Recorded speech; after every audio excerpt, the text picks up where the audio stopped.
बिस्मिल्लाहिर्रहमानिर्रहीम। अस्सलाम वालेकुम कोरियन की नाज़रीन, आपको चैनल पर खुशामदीद कहते हैं। आज की वीडियो का आगाज़ इस हदीस के साथ करते हैं कि रसूल अकरम सल्लल्लाहु अलैहि वसल्लम ने फ़रमाया कि रमज़ान में उम्रा सवाब में हज के बराबर है। ये इब्न माजा और बुखारी शरीफ दोनों में ये हदीस मौजूद है। आपको वीडियो का मैं थोड़ा-सा इंट्रोडक्शन दे दूँ। आज की वीडियो में आपको हमने बताना है कि अज़ीज़िया जहाँ पर पाकिस्तानी आज़मीन हज को ठहराया जाता है, तो अल अज़ीज़िया में आप लोगों के लिए जो बिल्डिंग्स बुक करवाई गई हैं, बुकिंग करवाई गई है, वहाँ आपको किस किस्म की और कितनी सहूलियात मिलेंगी और कौन-कौन सी होंगी, तो ये आपको बताना है। तो वीडियो को लाइक और शेयर करना बिल्कुल मत भूलें और चैनल को सब्सक्राइब करें अगर आप चैनल पर नए हैं। सबसे पहले मैं आपको बताती चलूँ कि अल अज़ीज़िया में ये तमाम जो हैं आपको बिल्डिंग्स नज़र आ रही हैं, ये बिल्डिंग्स लाइन से होती हैं। इनमें से हर बिल्डिंग का एक नंबर होता है और बाहर ये बोर्ड लगा होता है जिससे बिल्डिंग नंबर और सेक्टर दोनों मेंशन होते हैं। और फिर यहाँ पर आप देखें पाकिस्तानी फ्लैग भी लगा हुआ है ताकि हर शख्स बआसानी अपनी बिल्डिंग को पहचान सके और अपने मकाम तक पहुँच सके, ठीक है। फिर जब आप स्टेयर्स चढ़ के अंदर जाते हैं तो ये देखिए कि आपको नज़र आ रहा है कि काफ़ी खुला और बड़ा सिटिंग एरिया बनाया गया है। ये सिटिंग एरिया होता है आज़मीन हज के लिए ताकि वो यहाँ बैठकर आपस में गुफ्तगू भी कर सकते हैं, कोई मीटिंग कर सकते हैं। फिर इसके अलावा यहाँ पर आप वाईफ़ाई की सहूलत चूँकि मौजूद होती है और यहाँ पर सिग्नल्स जो हैं वो बहुत अच्छे होते हैं, तो यहाँ बैठकर अपने प्यारों को कॉल्स भी की जा सकती हैं।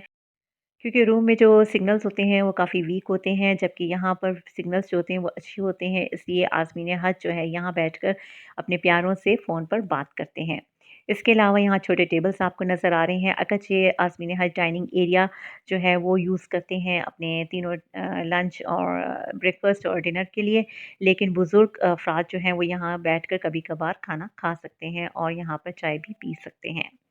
फिर अगर मैं बात करूँ इसके साथ डाइनिंग एरिया है बिल्कुल और ये काफ़ी बड़ा और खुला होता है जहाँ पर ख़वातीन के लिए एक अलग पोर्शन बनाया होता है, कर्टन्स के साथ उनको डिवाइड किया हुआ होता है और फैमिली हॉल अलग होता है और जेंट्स यहाँ बैठे होते हैं। तो खाना जो है वो बड़ा खुला होता है और बहुत अच्छी एनवायरनमेंट होती है और आप यहाँ पर आसानी अपना जो है ये मैं सिर्फ़ अज़ीज़िया मक्का की बात कर रही हूँ, मदीने का जो एनवायरनमेंट है वो और होता है।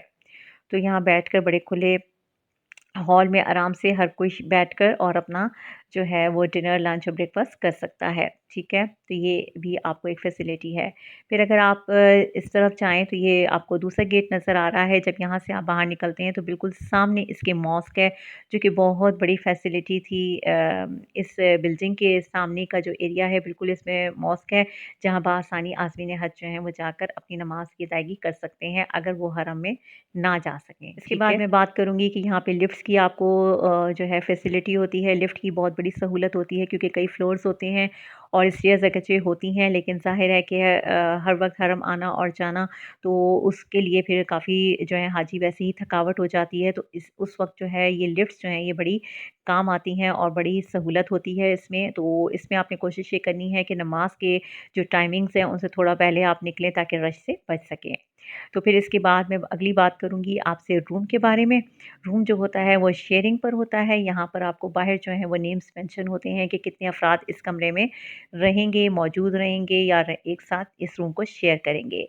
और यहाँ पर आप देख रहे हैं कि ये बेड्स लगाए गए हैं। यहाँ पर इस रूम में अगर 5 अफ़राद हैं तो उनके लिए 5 बेड्स लगा दिए गए हैं। इसी तरह एसी की सहूलत होती है, यानी बिल्कुल गर्मी आपको महसूस नहीं होती, अगरचे 42-43 टेम्परेचर होता है, लेकिन आपको बिल्कुल भी गर्मी महसूस नहीं होती। बहुत ज़बरदस्त जो है वो एनवायरनमेंट होता है रूम का और ब्लैंकेट्स आपको दिए जाते हैं। इसके साथ अगर हम वॉशरूम की बात करें तो वॉशरूम जो होता है यहाँ पर आपको बकेट दी जाती है, टब दिया जाता है, ताकि आप जो हैं वो इसके साथ ही आपको ये बाथिंग टब लगा होता है और इसके अलावा जो वॉशरूम की सूरत हाल होती है वो काफ़ी साफ़-सुथरी और अच्छे वॉशरूम्स आपको दिए जाते हैं अच्छी हालत में।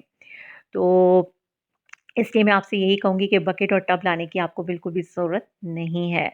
और यहाँ पे अगर मैं बात करूँ आप लोगों को तो फ़ैन भी यहाँ पे अवेलेबल होता है। देखें एसी की अगर आपको बाज़ औक़ात ठंड लग रही है तो आप एसी बंद करके फ़ैन चला सकते हैं, तो फ़ैन की भी आपको फ़ैसिलिटी हासिल है। यहाँ पर अगर आप ये देखें तो ये स्टैंड सा है जहाँ पर ख़वातीन जो हैं वो अपने जो है अबाए जो हैं वो टाँग सकती हैं। इसके साथ ये कबर्ड दी जाती है जिससे आप अपनी एक्स्ट्रा चीज़ें रख सकती हैं। साइड टेबल एक तरफ लगा हुआ है, यहाँ पे भी आप अपनी ड्रॉज़ में चीज़ें रख सकते हैं। इसके अलावा मैं बात करूँ तो बाहर आप लोगों को डिस्पेंसर अवेलेबल होता है जिसमें आप जो है पानी ले सकते हैं गरम और ठंडा। और वैसे आब ज़मज़म की बॉटल्स आपको रूम में पहुँचाई जाती हैं। इसके बाद जब आप ये बाहर निकलते हैं तो ये आपको एक और वॉशरूम नज़र आ रहा है जो कि कॉमन वॉशरूम है और इसमें आपको जो फैसिलिटी दी गई है वो आपको वॉशिंग लॉन्ड्री करने की फैसिलिटी दी गई है। वॉशिंग मशीन यहाँ पर मौजूद है ताकि जो भी रूम्स हैं इस एरिया में वो यहाँ पर अपनी लॉन्ड्री कर सकें। तो ये वॉशिंग एरिया है, यहाँ पे वॉशिंग मशीन और इसमें जो स्पिनर है उससे काफ़ी सहूलत रहती है और आप अपनी लॉन्ड्री बआसानी करके और बआसानी जो है वो आप अपने कपड़ों को दोबारा से इस्तेमाल कर सकते हैं। इसके बाद अगर मैं बात करूँ तो फ्रिज की सहूलत आपको हासिल होती है, यानी आपको फ्रिज मिलता है जिसमें आप अपनी जो भी आपने चीज़ें रखनी हैं तो हर चीज़ आपकी फ्रेश रहती है, ठीक है।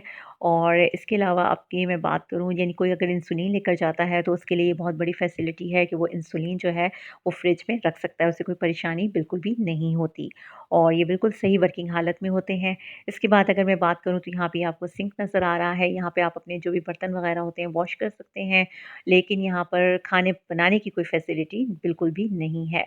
इसके बाद जब हम बाहर की तरफ जाते हैं तो यहाँ पर आपको डिस्पेंसर नज़र आ रहा है। डिस्पेंसर की भी बहुत बड़ी सहूलत है कि अगर आपको गर्म पानी चाहिए, नॉर्मल चाहिए, ठंडा चाहिए तो तीनों यहाँ पर मौजूद होते हैं। आपको डिस्पोज़ेबल ग्लास अवेलेबल होते हैं, आप यहाँ से पानी ले सकते हैं, ठीक है। और इसके बाद अगर हम देखें तो यहाँ पे बड़ी डस्टबिन रखी हैं, आप अपने डस्टबिन को यहाँ खाली कर सकते हैं, कोई भी कचरा आपको जो है कोई परेशानी नहीं होती, यहाँ पर आप डाल सकते हैं, ठीक है, जो भी वेस्टेज होता है आपका। फिर इसके बाद आप ये देखिए तो ये भी लिफ्ट्स मौजूद हैं, यहाँ पे लिफ्ट्स जो हैं वो आपको अपने ये डोर पे जो है अपना फ्लोर नंबर नज़र आ रहा है ताकि हाजियों को इससे कोई परेशानी ना हो, उनको अपने फ्लोर की बिल्कुल लिफ्ट के सामने ये डोर पड़ रहा है स्टेयर्स का और इस पर फ्लोर नंबर मेंशन कर दिया जाता है ताकि कोई भी कन्फ्यूज़ ना हो बिल्कुल भी। इसके अलावा पानी जो है वो बिल्कुल खुला होता है, उसकी भी कोई परेशानी नहीं होती और बिजली भी जो है वो हर वक़्त अवेलेबल होती है और फ़ोन सिग्नल्स अगरचे रूम में वीक होते हैं लेकिन सम टाइम्स होते हैं और लेकिन नीचे वो बिल्कुल मैंने आपको बता दिया कि सिग्नल्स जो हैं वो स्ट्रॉन्ग होते हैं। इसके अलावा 3 टाइम आपको खाने की फैसिलिटी दी जाती है, यानी आप ब्रेकफ़ास्ट और लंच और डिनर अपने टाइम पर जाकर नीचे डाइनिंग हॉल में अपना आप खाना खा लें। इसके अलावा नोटिस बोर्ड लगा होता है कि जहाँ पर अगर कोई भी अपडेट होती है तो वो लगा दी जाती है ताकि आप जो हैं वो बर वक़्त हर आने वाली सूरत हाल से आगाह रहें। इसके अलावा अगर मैं क्लीनिंग की बात करूँ तो क्लीनिंग के लिए जो है वो तो अवेलेबल होती हैं चीज़ें, लेकिन क्लीनिंग जो है वो इतनी डेली बेसिस पे नहीं करते और उसके लिए आपको थोड़ी-सी परेशानी उठानी पड़ती है और वो आपको फिर खुद ही करनी पड़ती है। चाहे वो बाथरूम है, चाहे वो आपका रूम है। तो ख़वातीन तो कर लेती हैं लेकिन जेंट्स जो हैं वो काफ़ी इस सिलसिले में परेशान ही रहते हैं। तो वो आपको थोड़ी-सी खुद करनी पड़ती है, क्लीनिंग जो है वो नहीं हो पाती। बाकी मेडिकल फ़ैसिलिटी भी आप लोगों को दी जाती है। मेडिकल फ़ैसिलिटी किस किस्म की होती है, वहाँ पर क्या-क्या फ़ैसिलिटीज़ आपको दी जाती हैं, इस पर मैं एक वीडियो बनाऊँगी। आप वो वीडियो ज़रूर देखिएगा, आपको बड़ी काम आएगी और आपको काफ़ी उससे इन्फॉर्मेशन मिल जाएगी इंशाअल्लाह ताला। तो आज की वीडियो को मैं यहीं पर एंड करती हूँ। उम्मीद करती हूँ कि आज की फ़ैसिलिटीज़ जो मैंने आपको बताई हैं अज़ीज़िया में और क्या गवर्नमेंट आपको भी इंशाअल्लाह प्रोवाइड करेगी, बल्कि इससे बेहतर आप लोगों को ज़रूर मैसर होंगी ये सहूलियात और ताकि आप लोगों का जो हज है वो बआसानी आप लोग कर सकें और आप लोगों के लिए आसानियाँ पैदा हों। तो इस दुआ के साथ मैं इस वीडियो को एंड करती हूँ। लाइक कीजिएगा, सब्सक्राइब कीजिएगा चैनल को। आज के लिए इतना ही, नेक्स्ट वीडियो तक अल्लाह हाफ़िज़।